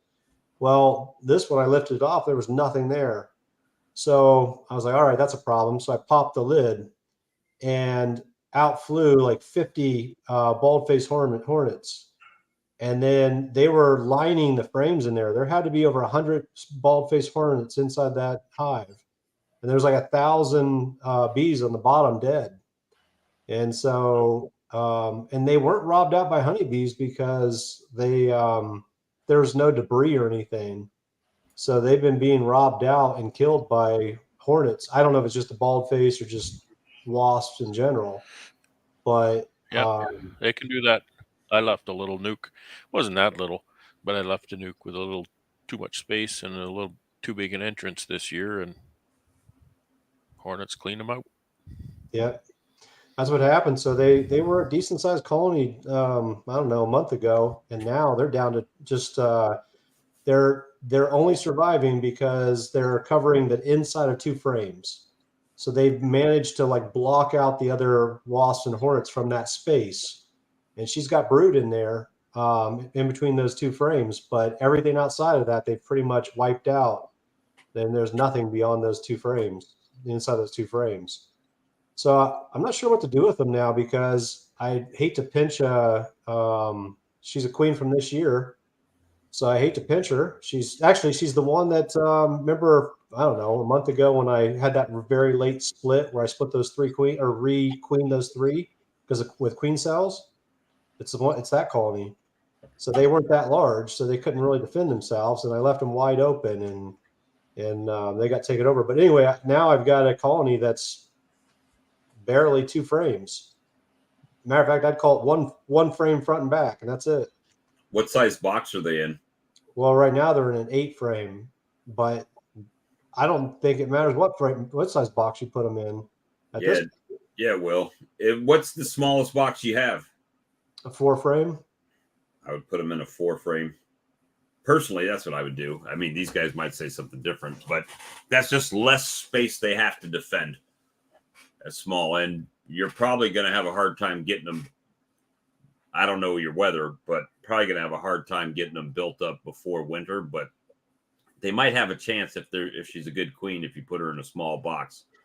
Have you guys noticed that spreadsheet that I watched an old video from 4 years ago of Ian's, and he had taken the data from Lloyd and he was punching in how many brood, and I didn't quite understand it. That's why I'm asking, but he basically punched in like it looked like 11 cells of larvae, and those hatching over the winter. And that was actually keeping the colony alive. And it didn't need much. I forget what it was. He put like 11 and 50 and 77 into the cells, and it was able to keep the colony alive. I was just curious if that's true. I mean, if I'm understanding that right. I think it's Michael Palmer is a Scientific Beekeeping that has a spreadsheet that tells you what time of year it is and how many frames of brood you have and how many. Yeah, that's all based off. Well, yeah, that's the graph. That's Lloyd Harris's work, and that spreadsheet I think is Lloyd Harris's as well, and that's what Ian was messing with in that video. It's all derived from Lloyd's data. It was pretty amazing, though. It was showing from if I understood it correctly, and I may not have, but from the way I understood it, is basically he was showing that if a colony can maintain brood, even if it's virtually nothing, as long as they're producing something, they can pretty much survive through the winter. You could take that nuke and put it over a 10 frame hive or whatever, and put a transition board there to get the heat, a double screen board. Yeah, I could do that. Put the 4 frame on top of it and just put a small little offset hole, like almost the feeder hole, and just put a screen over the feeder hole and take that 4 frame and set it so that, yeah, I could do that. Get the heat. The heat from the big hive will keep the little hive warm, and they can possibly continue to grow. Yeah, what I did today is I have these plastic introducers that you can have like slides on them, and I took it down to 1 hole. And it's maybe too much, too little, but it's literally got 1 hole, so one bee can get in and out of that colony at a time now. But I don't know if there's any bees left flying from that colony, because from what I could tell, there's nothing left except for all the older bees are gone or dead. It's literally just the last 2 weeks of brood that's hatched out, that survived. So I took it down to 1 hole in that entrance. Yeah, I don't think that's if it's that small. I don't think one hole will be right. It would be good. You know, I got one out here. It was some robbing going on. It was a really weak hive. I went down to, like you say, one just for one bee width, and then here recently I switched it up where they gotten a little stronger, where it's more of a half inch maybe wide at the most, as far as the entrance goes. Yeah, I went around today and I closed down all my entrances by, I mean, not completely, but I closed them down so they're less than 3 inches because I had them all wide open. Mm-hmm. And the amount of wasps that were going in and out of those, even the large colonies, the wasps were coming in and out of them. Not the bald-faced hornets, but the wasps. They were Wasp or yellow jackets? both. Yeah. So yeah, I this year's it's funny. I've ran into so many new problems this year. I've been doing this 5 years, and it seems like every year I come up with new problems. I don't get it. You think you got something down or mastered, and then next thing you know, they turned you on your head. Yeah, that's what I was talking about. I had to back up this year, and I had to ask for help. And when I say ask for help, you know, like with James, he didn't necessarily tell me anything I didn't know as far as, you know, like the bee timeline and stuff like that, right? But he just brought me back to the basics, right? Look, you got to we progress. And for me, I was progressing, but I wasn't doing some of the basic stuff, right? And following the basic rules of beekeeping. So I kind of left those behind. So he kind of wrangled me in and brought me back to reality of doing just some basic stuff to, you know, making good splits, letting the bees be stronger in the colony and stuff like that. So yeah, it's definitely, I was in the same way, man. I was like, I've said it a few times. I could have 100 colonies and then I would come back 17, right? Have 70 colonies, 17, right? 1,000 colonies. I guarantee if I went to Ian Stepler's place in the spring, he would have 17 colonies. You know, that's just, it's just what I was doing. You're muted, Tom. Tom's talking away. We can't hear him. Tom, no can hear you.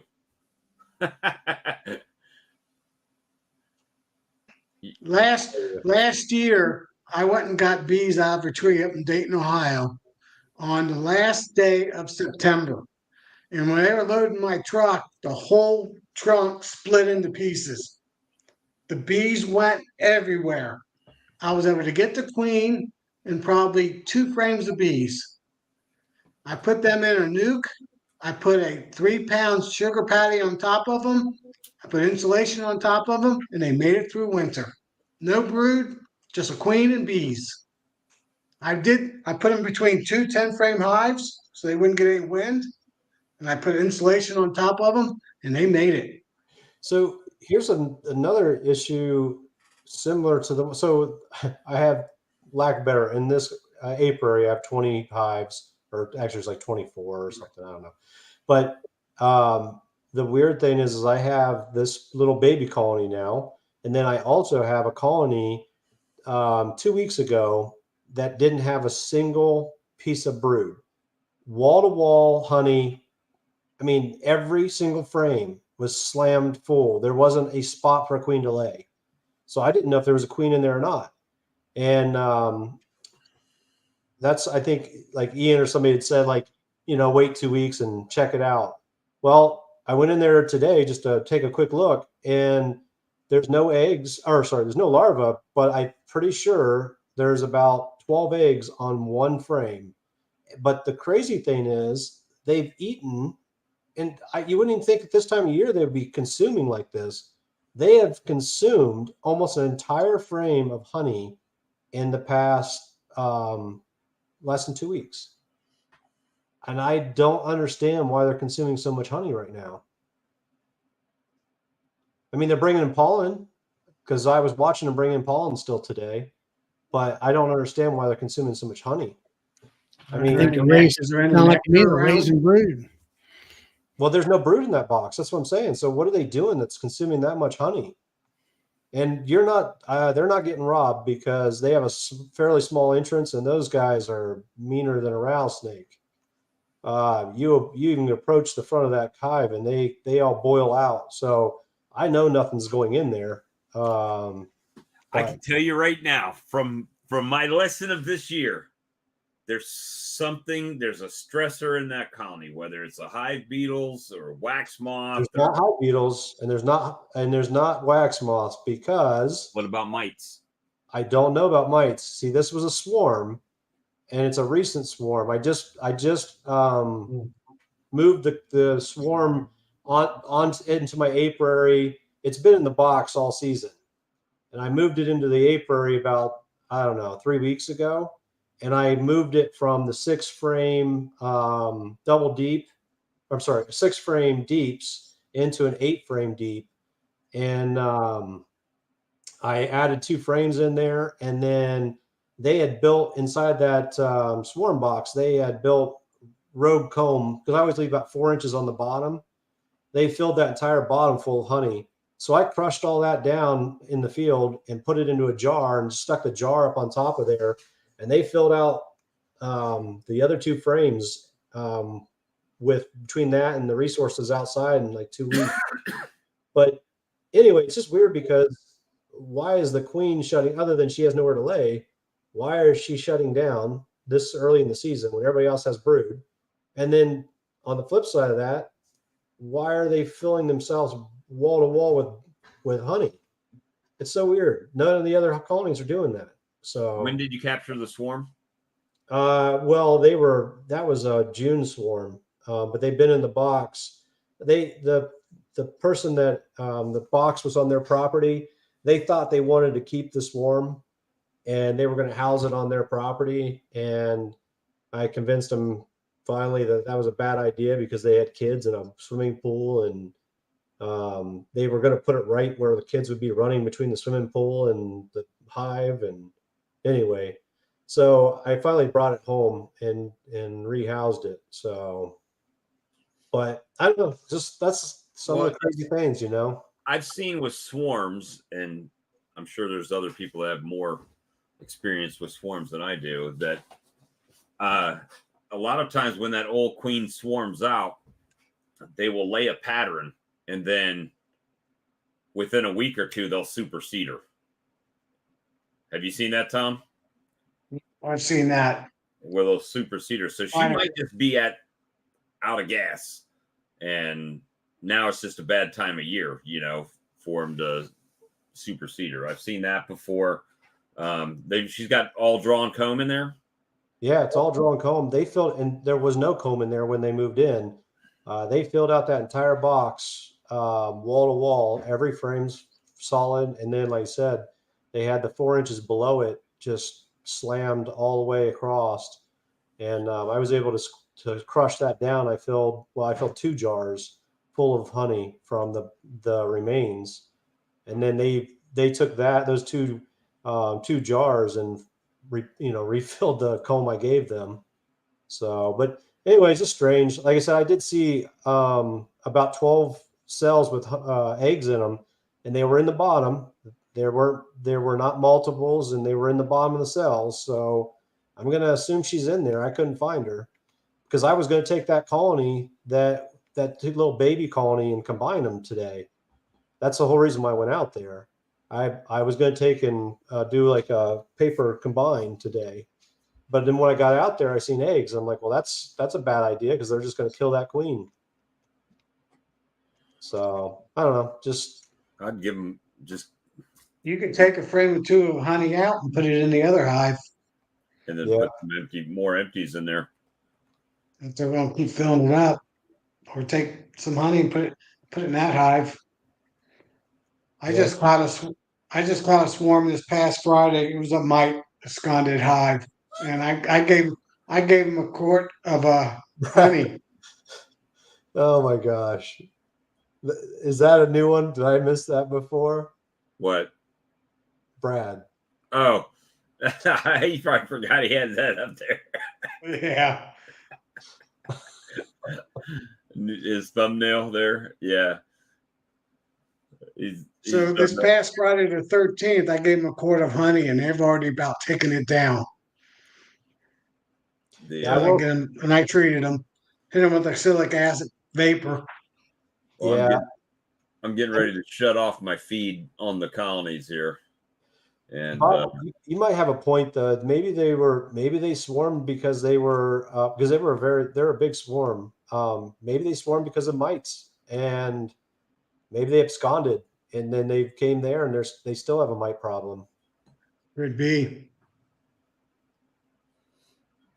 all honey and nectar in a single box. I pulled 2 nectar frames out and replaced it with 2 drawn combs and quit feeding. Give them room to play in there. I stopped feeding them as soon as they, I put their honey back on them. I haven't put any syrup on them. That's everything in their box is from them. But yeah, it's impressive though. I mean, the thing on the flip side is I wish some of my other colonies looked like that, but well, more like that. Yeah, at least you don't have to feed them. Oh, that's for sure. But they consumed a full frame in the last 2 weeks. So they're consuming. Yeah. I've put out some of those carnies and some of those Russian bees will go basically as soon as it gets cold, they stop laying. Yeah, I don't know what their genetics are because it's a swarm. But yeah, I don't, and I've never seen the queen, so I couldn't even guess to see what she is. Right. I know a lot of my queens have already about broodless, my hives. Not much brood left. Maybe just a little softball size or smaller. That's about it.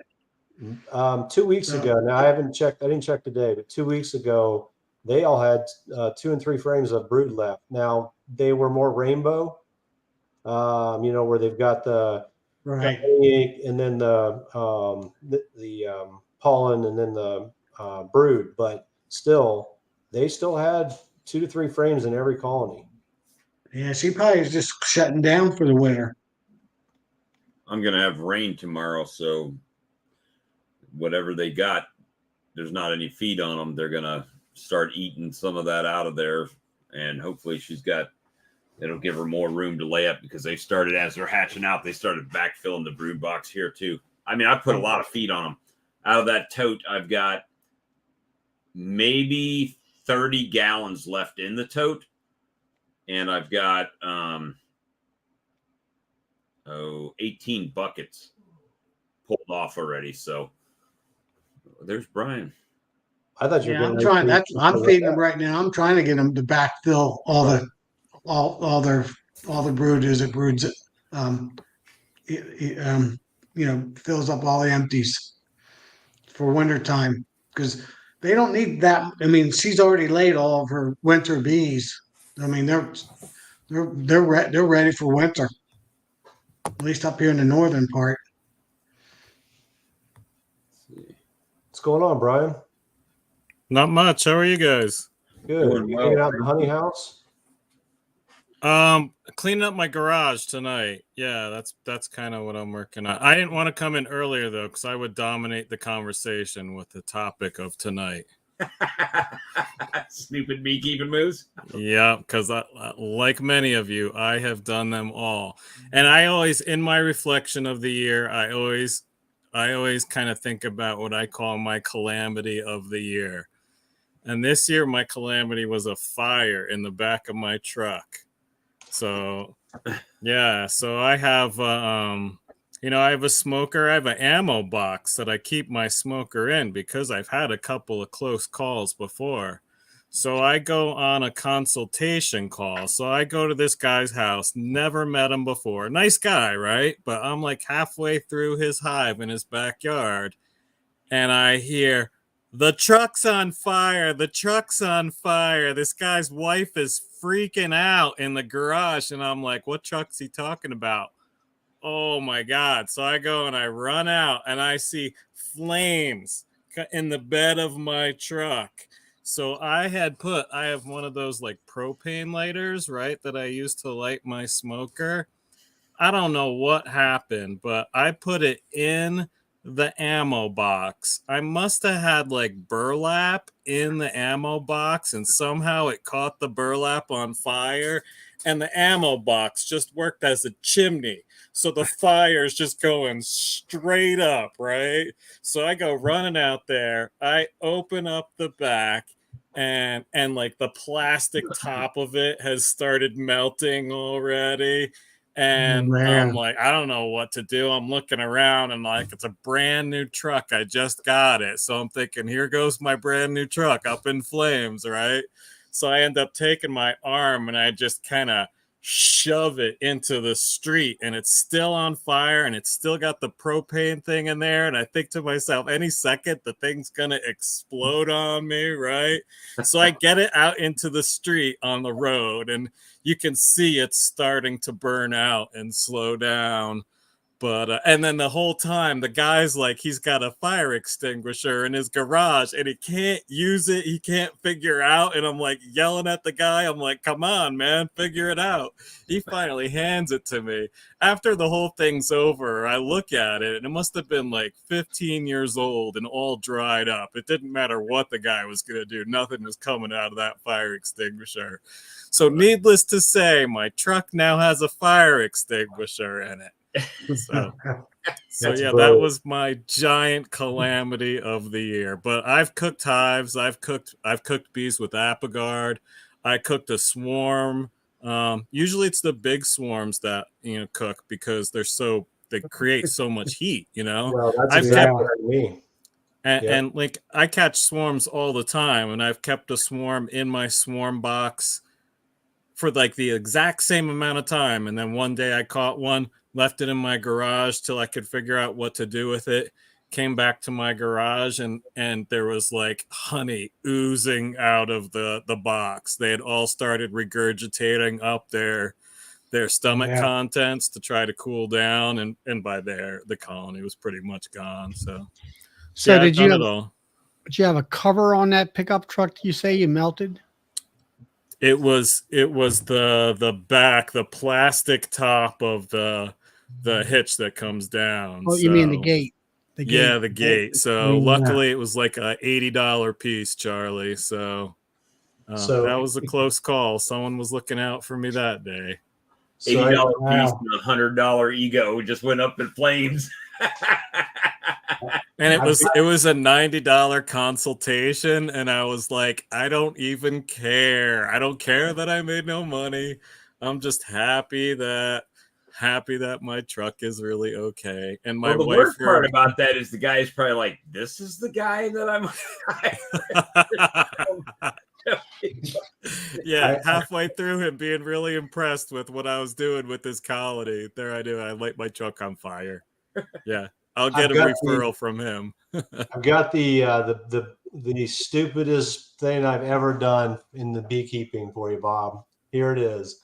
So I had watched all these YouTube videos where these guys specifically, and I can't remember the guy's name, but he's over in Australia. And what he does is he takes one of those propane bug sprayers, and he takes 90% alcohol, and he takes oxalic acid, and you stir it into the 90% alcohol, right? Right. And then you put that into the fogger, and you go out and use your propane. You fog the hives. Sounds great, right? Sounds like it's going to be amazing. Like you take a regular jar. Well, if you've seen it on YouTube, it's got to be amazing. Yeah, absolutely.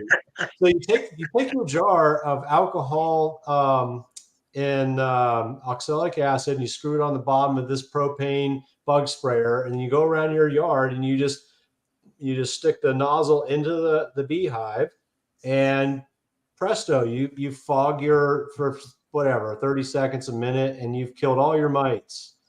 Sounds brilliant. So what I do follow it to the T, man. I go out, I buy the exact model that the guy had on the show. Yeah, I you got a ordered it from Amazon. Then I go and get the right alcohol, the 90%, which is hard to find, somewhat hard to find. I mean, you got to go sign. You got some of that Everclear. Yeah. And so I get that. And in Ohio, you got to sign for it, oddly enough. So I get that and mix it all up. I take it out to the site and I fire that bad boy up and I stick it into the beehive and fog the first couple. I'm like, damn, this thing's amazing. So I get to the third one, and at the time, it was at the end of the season, and I had the reducers neck down to about 1 inch. And what happened is, as the alcohol is fogging inside of the beehive, what happens is the cloud of vapor rolls back onto the bug fogger and ignites. It blows the lid 10 feet into the air and lifts the whole entire box off the ground. I mean, and I think this was a 2-frame at the time. It lifted the boxes off the bottom board by a couple, like an inch or two, and the lid went flying 10 feet in the air. And I'm like, what in the hell just happened? And so I'm like, I just bought this thing and all this. I'm like, what did I do wrong? So I'm trying this thing out, and I'm like, I didn't do it. I couldn't have done anything wrong. So I go up to the next one. I fog it. I go to the next one, and damn if it didn't do it again. But this time, it blew a fireball 3 feet out the opening. And the damnedest thing, both those colonies survived somehow. Even though a fireball shot 3 feet out the front of that beehive, that hive survived. And the question is, did you kill all the mites? It was on YouTube. Thermo treated them. Now, did you get it hot enough to where it was blowing white smoke? Yeah, but what happened is the coil gets red hot. So yeah, I know. I mean, Fat Bee Man did this 20 years ago. Yeah. So when that vapor goes into the colony, it has nowhere else to go but come back out that hole. When it comes back out that hole, if it hits that red hot iron, it can bust. So anyway, that's all right, guys. I gotta sign off. Yeah, we're getting ready to end here anyway. It's been 2 hours. And remember, tomorrow night we'll be on Sawmill Charlie's channel. Yep. Where Charlie tends to be a little more chatty. Chatty Charlie tomorrow night on Sawmill Charlie's channel. All right, everybody have a good night. All right, good night, everyone. Night. Bye.